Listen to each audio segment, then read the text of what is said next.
मेरे बाबू पीता है चाय। बहुत सुंदर लग रहा है।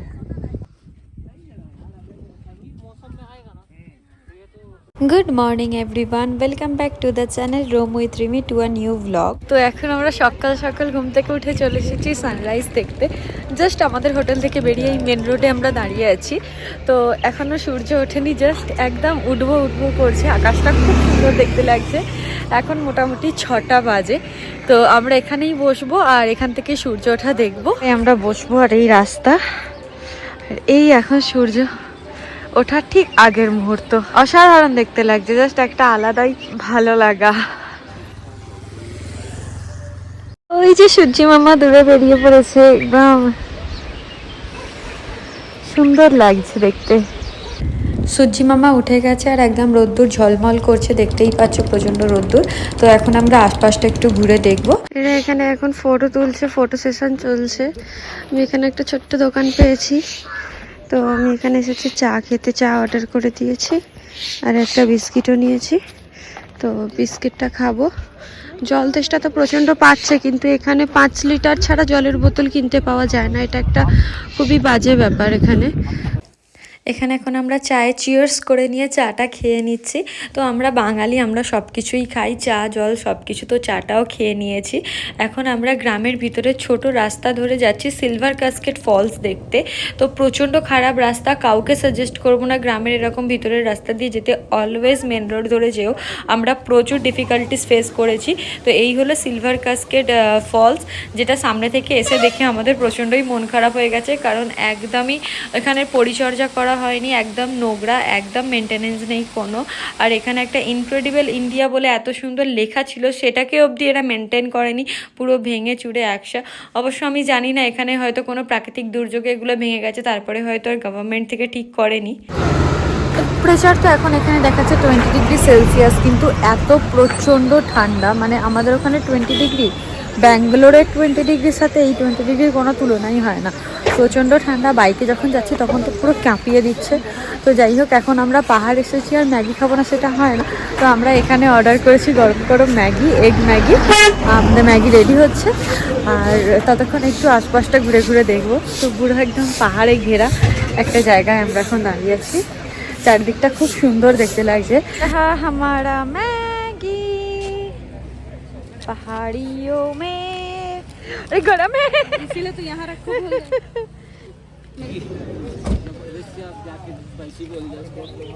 তো ব্রেকফাস্টে ম্যাগি খেয়ে আমরা ফিরে এসেছিলাম হোটেলে, আর এসে চান টান করে রেডি হয়ে আবারও বেরিয়ে পড়েছি কোডাইকানালের আরও কিছু জায়গা ঘুরতে যাব বলে।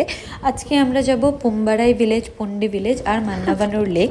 এগুলো ঘোরার পরেও যদি টাইম বেঁচে থাকে তখন দেখবো, আর যদি আশপাশে কিছু থাকে সেগুলো ঘুরে নেব। তো প্রথমে আমরা আজকে যাব মান্নাবানুর লেক। আর রাস্তায় যদি কোনো সুন্দর ভিউ পয়েন্ট দেখতে পাই তো সেখানে অবশ্যই দাঁড়াবো। যেমন এখানে একটা ভিউ পয়েন্ট তোমরা দেখতেই পাচ্ছ, একটা ক্যাফেতে আমরা দাঁড়িয়েছিলাম একটু চাটা খাওয়ার জন্য।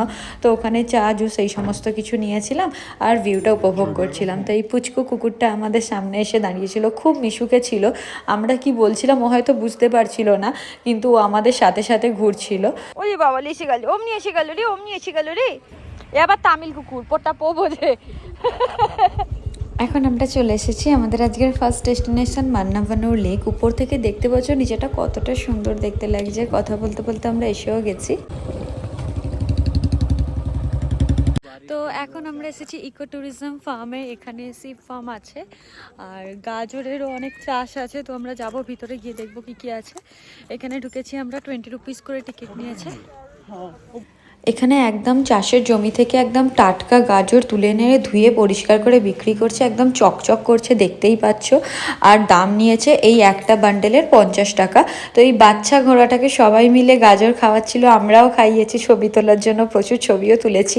তো যাই হোক, তখন ভিডিও করতে পারিনি কারণ ওর পিছনেই আমাদের টাইমটা পুরো চলে গেছে। আর জায়গাটা জাস্ট অসাধারণ ছিল, মানে আমার দেখা কোডাইকানালে এই জায়গাটা সেরা ছিল। এত সুন্দর, এত ফটোজেনিক জায়গাটা ছিল, জাস্ট এখান থেকে বেরোতে ইচ্ছা করছিল না। আর এই হচ্ছে ফার্মটা, এর মধ্যে খরগোশ, ভেড়া এইসবের চাষ আছে। তো চলো ভিতরে ঢুকে দেখি।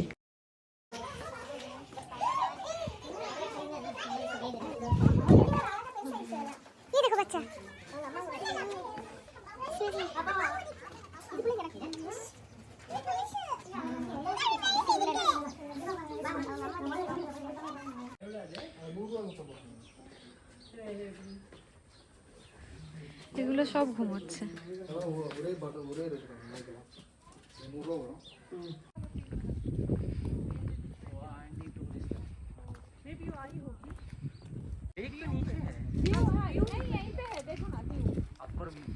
তো এই হলো মান্নাভানুর লেকের আপার লেক ভিউ। এছাড়াও অন্য দিক দিয়ে যাওয়ার জায়গা আছে যেটাতে একদম লেকের সামনে যাওয়া যেতে পারে অপোজিট সাইডে। তো ওটা আমরা পরের দিকে যাব, যখন সামনে যাব তোমাদেরকে দেখানোর চেষ্টা করব যদি দেখতে পাই। আর এখানে বসার জায়গা করা আছে, বয়স্ক মানুষরা সবাই বসে আছেন, অনেকে মাটিতেও বসে আছে কারণ সুন্দর ঘাস হয়ে আছে, আমরাও বসেছিলাম। তো জায়গাটা খুবই সুন্দর, যেহেতু এখন লেকে বেশি জল নেই তাই লেকটা একটু শুকনো শুকনো লাগছে, শ্যাওলা পড়া লাগছে, কিন্তু বর্ষাকালে যখন বৃষ্টি হয় প্রচুর জলে ভরে যায়। আর এই দেখতে পাচ্ছ ধাপে ধাপে গাজরের চাষ হয়ে রয়েছে, খুব সুন্দর দেখতে লাগছিল। তো এখন আমরা মান্নাভানুর লেকের একদম লোয়ার ভিউ পয়েন্টের দিকে যাচ্ছি। এখান থেকে আমরা যাব পুন্ডি ভিলেজ, তারপর যাব পুম্বারাই। আমরা আছি একদম পুন্ডি ভিলেজের ভিউ পয়েন্টে। এখান থেকে ভিলেজ স্টার্ট হচ্ছে, ওদিকে আর একটু গেলে পুরো ভিলেজটা পড়েই আছে, অনেক বড় ভিলেজ। তো এখানে দেখতে পাবে যে এখানে এরা কি করছে, রসুনের চাষ এখানে প্রচুর হয়, তো এরা সেগুলোকে সর্টিং করছে, এরপর ওগুলো প্যাকেট করে মার্কেটে ওরা বিক্রি করবে। এখানেও করছে সবাই। আর এখানে প্রচুর পরিমাণে গাজরের চাষ হয়। গাজর তো আমরা যেটুকু কিনেছিলাম সেটুকু ওই বাচ্চা ঘোড়াটাকে খাইয়ে দিয়েছিলাম, তো যাওয়ার সময় রসুন কিছুটা নিয়ে যেতে পারি। এখানে যে রসুনগুলো চাষ হয় এর একটা বিশেষত্ব হলো এগুলো হচ্ছে সিঙ্গেল ক্লোভ গার্লিক, মানে একটাই কোয়া রসুন হয়। তো এর একটা বিশেষত গুণ আছে, সেটা হচ্ছে রক্তে কোলেস্টেরলের মাত্রা কম করতে সাহায্য করে এই রসুনগুলো। আর এই একটা বান্ডিলের দাম ছিল 300 টাকা। ওজনটা ঠিক বলতে পারবো না, তার কারণ অনেক বড় বড় ডাঁটা ছিল, ওটাতেই অর্ধেক ওজন চলে যাচ্ছে। তো একটাই নেওয়া হয়েছে, কিরণদি নিয়েছে, তো ওখান থেকেই আমরা কিছুটা নিয়ে ট্রাই করে দেখব যে কীরকম হচ্ছে না হচ্ছে। আর আপাতত এখানে এটাই আমাদের নেওয়া হয়ে গেছে। এখন আমরা যাব পুম্বারাই ভিলেজের দিকে। এখন আমরা আছি পুম্বারাই ভিলেজের একটা ছোট্ট রেস্টুরেন্টে। আমরা একটু লাঞ্চ করে নিই, এখনও তো বিকেল হয়ে গেছে, তো এখনই আমরা লাঞ্চ করবো বলে দাঁড়িয়েছি। আর এখান থেকে পুরো পুম্বারাই ভিলেজটার একটা ভিউ আসছে, জাস্ট ওয়াও লাগছে সেটা। এই হচ্ছে পুরো পুম্বারাই ভিলেজ, প্রচুর চাষ হয়েছে, গাজর, রসুন, আরও অনেক কিছু চাষ হয়েছে। আমরা যখন রাস্তা দিয়ে আসছিলাম ধার থেকে দেখতে পাচ্ছিলাম।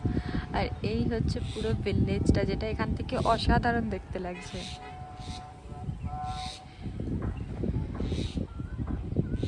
ভিউ এনজয় করতে করতে আমাদের লাঞ্চ এসে গেছে। তো লাঞ্চে আমরা অর্ডার করেছিলাম সাউথ ইন্ডিয়ান স্টাইলের বিরিয়ানি আর তার সাথে ক্ষত্রিয় কাবাব। তো ওটা দিয়ে আমাদের লাঞ্চ করতে করতে আমরা কথাবার্তা বলছিলাম, কারণ আমরা যখন আসছিলাম রাস্তায় প্রচণ্ড আগুন লেগে গিয়েছিল পাহাড়ের জঙ্গলের মধ্যে। তো ওগুলোর জন্য প্রচুর ভলেন্টিয়ার্স ওখানে কাজও করছিল আগুনটা নেভানোর জন্য। যদি আমরা তাড়াতাড়ি না ফিরতে পারতাম হয়তো আমরা আটকে পড়তাম রাস্তায়, কিন্তু ওরা অনেক অ্যাক্টিভলি কাজ করছিল, প্রচুর তাড়াতাড়ি আগুনটা সরিয়ে দেওয়ার চেষ্টা করছিল যাতে টুরিস্টদের কোনো প্রবলেম না হয়। আর উইকেন্ড ছিল বলে প্রচণ্ড রাস্তাঘাটে ভিড়ও ছিল, প্রচুর টুরিস্ট যাওয়া আসা করছিল। তো যদি ওরা অ্যাক্টিভলি কাজ না করতো অবশ্যই কোনো না কোনো দুর্ঘটনা ঘটে যেতে পারতো। তো চলো দেখা হবে পরের ভিডিওতে।